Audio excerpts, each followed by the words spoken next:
Chapitre 27. Quelques gouttes de larmes mêlées. Fernand Maurras avait été appelé à rejoindre le 5e régiment de fantassins de la Seine. Il avait annoncé la nouvelle à Henriette, qui se doutait bien que cela allait arriver, mais qui espérait un armistice. La nuit fut câline.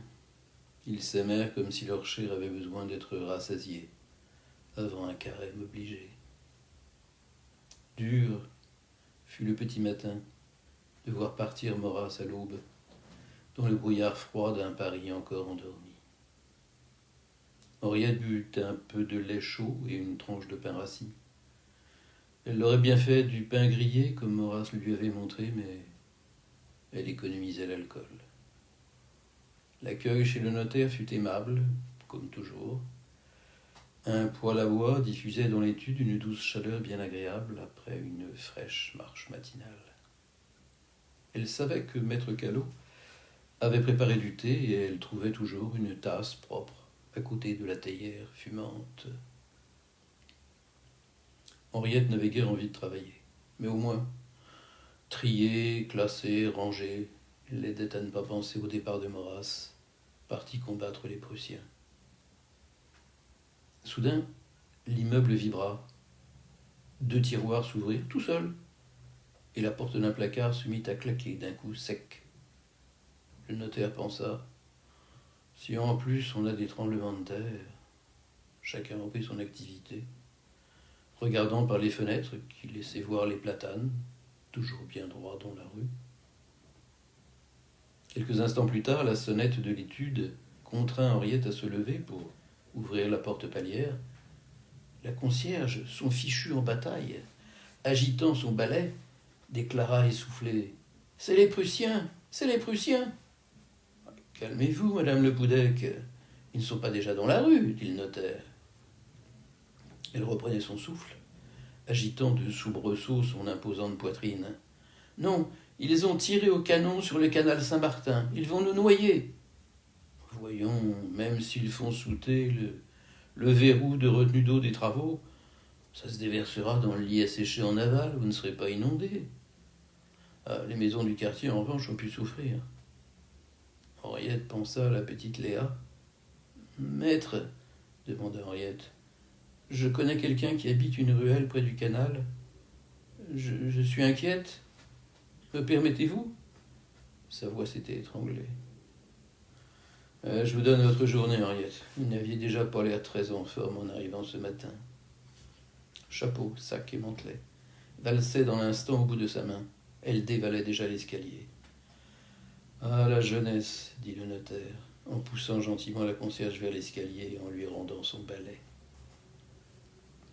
Henriette atteignit rapidement la rue du Chemin Vert. Une odeur de brûlé, mêlée de poussière de plâtre, annonçait la proximité de l'incident. Quand elle parvint, rue de l'Asile Popincourt, la rue était inaccessible. Un sergent de ville en bloquait l'entrée. Un attroupement de voisins du quartier s'était formé devant.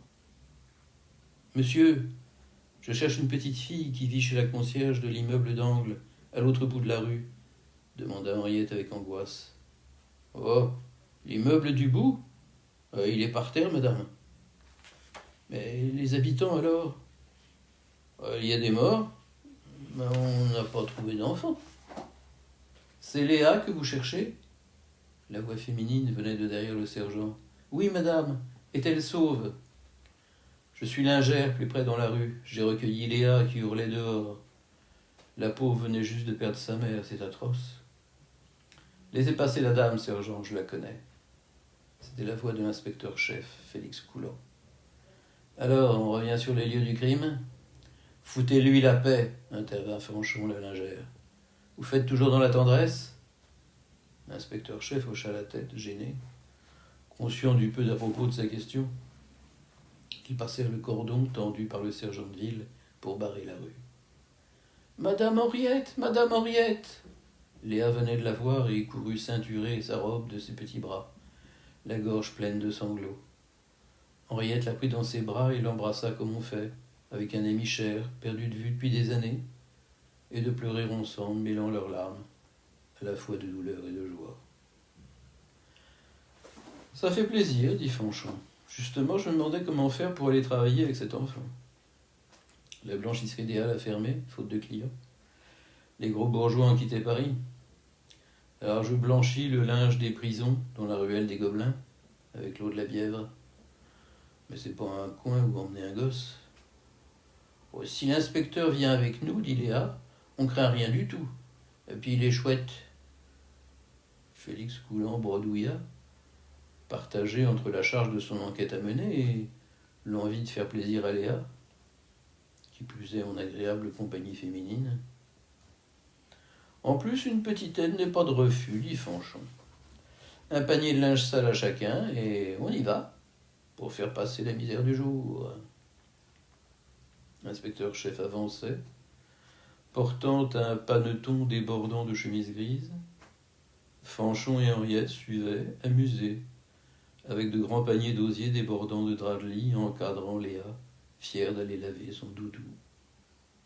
Chemin fut long, pour atteindre la rue Colbarbe, ouvrant sur un des deux bras de la Bièvre. D'un côté, des tanneurs, assis au bord d'un quai empierré, les bras dans les cuves, agitant avec des bâtons les peaux à ramollir à la chaux, avant de les tremper dans des bassins de tanin. De l'autre, un terrain verdoyant, en pente douce, accueillant des blanchisseuses battant leur linge, brossant les taches récalcitrantes, les bras plongés jusqu'aux aisselles, avant d'étendre draps et chemises sur des cordes tendues, entre des arbres robustes, allongeant leurs racines pour aspirer la Bièvre. On ne va pas plus loin en aval, dit Fanchon. L'eau est tellement polluée par les acides des mégiciers, l'air tellement raréfié par l'odeur des peaux dont se détachent des restes de chair, et la terre des bords de rivière tellement colorée par les teinturiers de la manufacture de la savonnerie, qui ont nommé la rivière ruisseau des Gobelins, là où ils utilisent leurs cuves à urine. Je vais vous laisser travailler dans ce petit paradis, dit Coulant. Je vais aller voir de l'autre côté, en enfer. Il croisa le regard de Léa et ils échangèrent un sourire. Retraversant la passerelle de la rue Colbarbe, l'inspecteur s'aventura dans les diverses ruelles malodorantes, encombrées de tonneaux et de cuves mal lavées. Son regard fut attiré par un panneau, arborant une affiche délavée en partie déchirée. C'était un arrêté de la préfecture datant de plus de 20 ans. Il lut ceci. Il est défendu de jeter dans la rivière des matières fécales, de la paille, du fumier, des gravois, des bouteilles cassées et autres immondices qui pourraient en obstruer le cours, corrompre les eaux ou blesser les personnes qui feraient le curage. Donc, tous ces artisans qui transforment cette rivière en cloaque sont dans la légalité, commenta Coulant.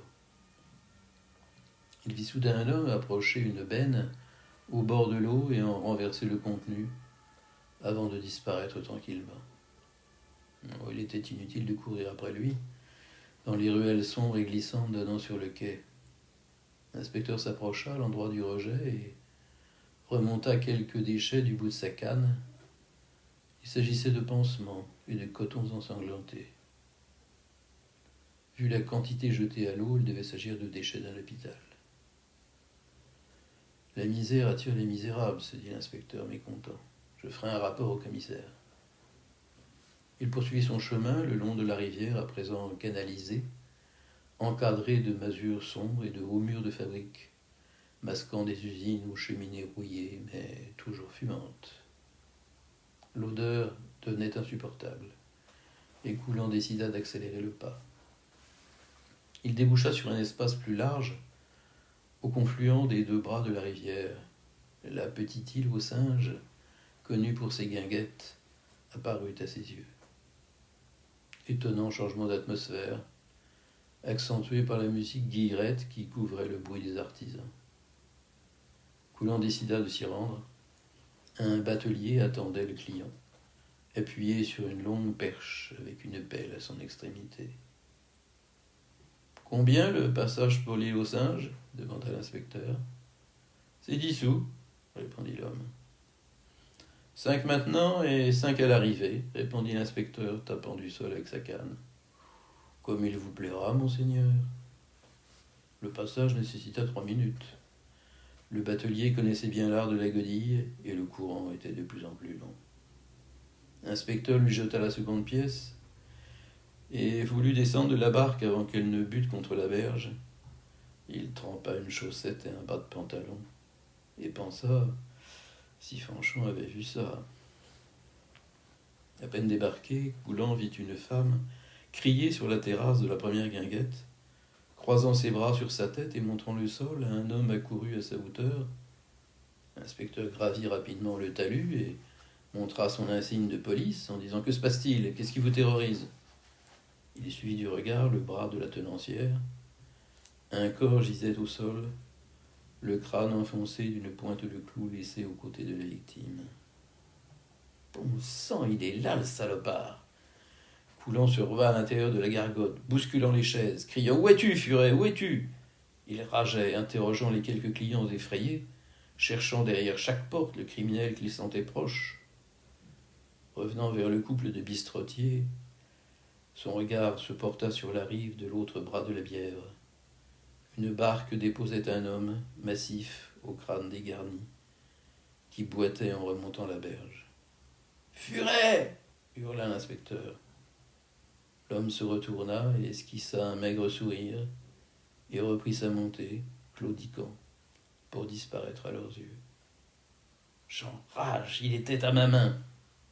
Coulant enfonça dans le sol le bout de sa canne, et la faisant pivoter d'un sens et de l'autre, cracha dans le trou qu'il avait foré.